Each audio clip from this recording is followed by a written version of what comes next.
я уверен, что современной России не хватает того, что люди, которые живут в России, эти прекрасные, любимые мною 145 миллионов человек, они реально не умеют формулировать вопросы к себе, к близким, к окружению, к людям, которые ими руководят, к людям, которые каким-то образом вмешиваются в их жизнь.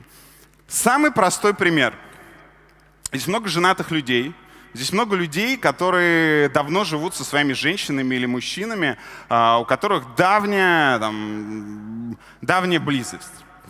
Я убежден, уж не сочтите за вторжение в личную жизнь, я убежден, что здесь есть огромное количество людей, которые в своей паре никогда не обсуждали секс со своей второй половиной или со своей второй половиной.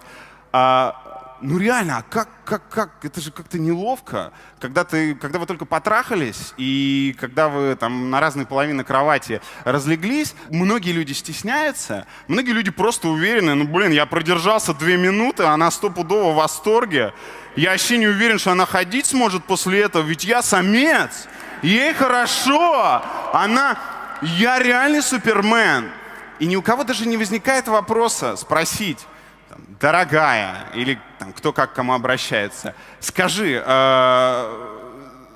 что мне нужно сделать для того, чтобы тебе было клево?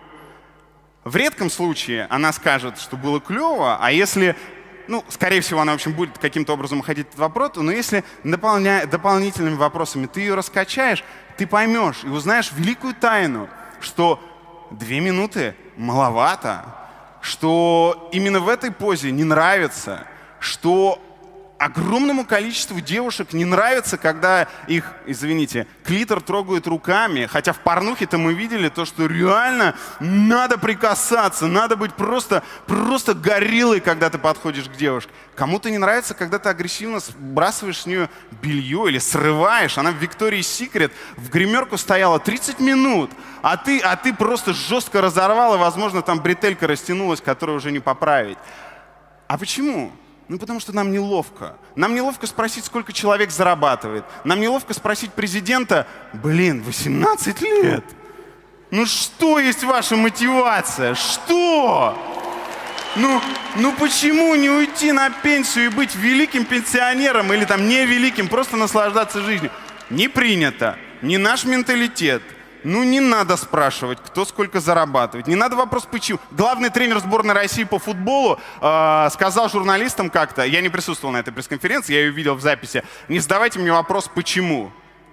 Какого хера? Я не имею права задавать вопрос «почему». Ты на мои налоги тренируешь сборную и делаешь это крайне паршиво. Я имею право вежливо, разумеется, вежливо, согласно такту, задавать любой фактурный вопрос «почему?», касающийся дела. Поэтому, когда я вижу, что появляются новые интервью, кто бы их ни вел, на каком бы уровне их ни вел, понятно, что многие не готовятся, многие не ресерчат. На Первом канале есть шоу, я не Владимира Владимировича имею в виду, Познера, ни в коем случае. Есть шоу, когда люди, шевеля усами, говорят: мы готовились к вашему интервью, мы тут накопали, и задают самый банальный вопрос, к которому не надо готовиться, про который написано в Википедии сразу же. Когда? Мое убеждение, точно наивное, 100%. Юношеский максимализм, тестостерон, невыброшенные боезапасы, все остальное.